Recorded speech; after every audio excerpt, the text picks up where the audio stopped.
So today, we are making another classic Spanish recipe that truly hallmarks the simplicity of the Spanish kitchen. We're talking a Spanish chickpea and chorizo stew.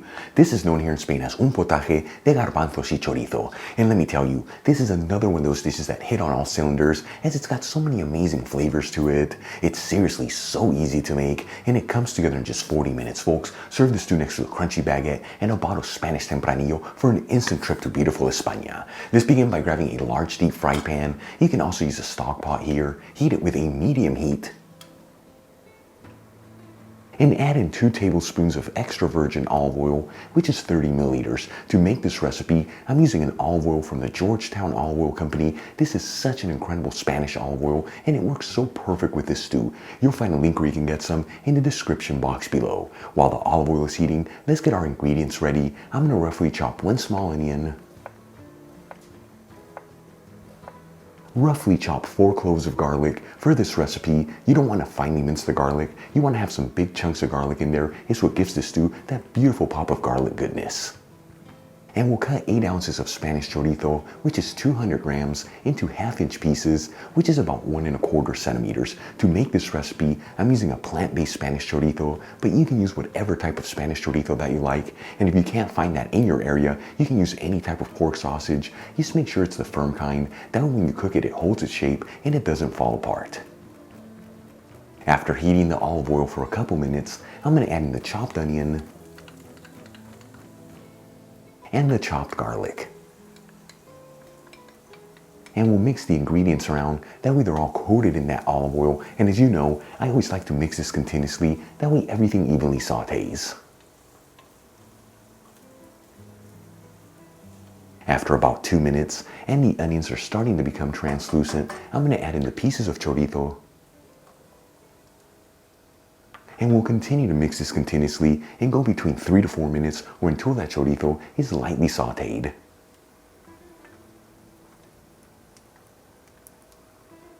After about 3 minutes and the chorizo is lightly sauteed, I'm going to add in 1 teaspoon of sweet smoked Spanish paprika, which is 2.30 grams. We'll give this a quick mix, that way that paprika is evenly coating all the ingredients. And like I always tell you, when you add in paprika into a hot pan, you want to mix it in there quickly, otherwise it can easily get a bitter flavor. Then I'm going to add in half a cup of tomato sauce, which is 115 grams, and then mix everything together. As always, the tomato sauce that I'm using, I made by finely grating tomatoes, but you can also use canned tomato sauce here, or even passata. While the tomato sauce is simmering, let's get the rest of our ingredients ready. I'm going to cut 1 large potato that's been peeled, washed, and patted dry into small pieces that are 1/2 inch thick, which once again is about 1 1/4 centimeters. Now to make this recipe, I'm using a new potato. You want to use a potato here that's a bit more waxy than starchy. That way while it's cooking in the stew, it doesn't fall apart and it holds its shape. And I'm also going to grab a jar of cooked chickpeas, which is the same thing as the canned ones, adding them into a sieve. And rinse the chickpeas under some cold running water. Now the size of the jar that I'm using is 570 grams, which becomes 400 grams once it's drained, or 2.5 cups of cooked chickpeas. After simmering the tomato sauce for about 4 minutes, and as you can see it's slightly thickened up, I'm going to add in the pieces of potato. And we'll season everything with sea salt and freshly cracked black pepper. And we'll give this a gentle mix, that way all the ingredients are evenly mixed together.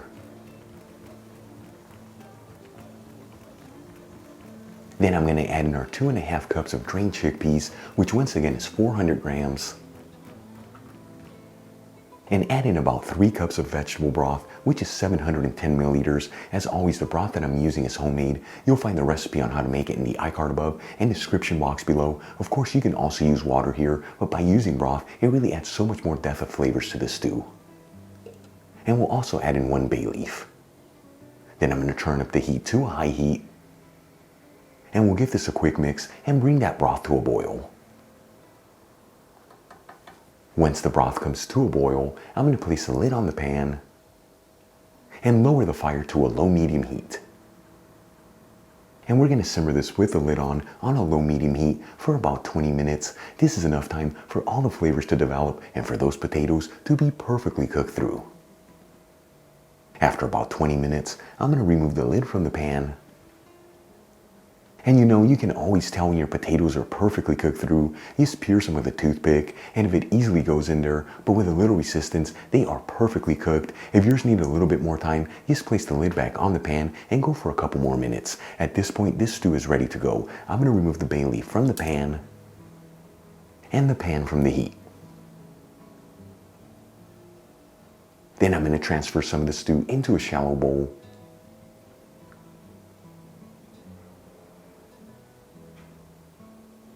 And we'll sprinkle it with some finely chopped fresh parsley. Check it out, our Spanish chickpea chorizo stew is done. Once again, this is known here in Spain as un potaje de garbanzos y chorizo. So easy to make, such an incredible aroma coming out of it, and the best part, it's all done using just one pan. Let's give this a try and see how it tastes.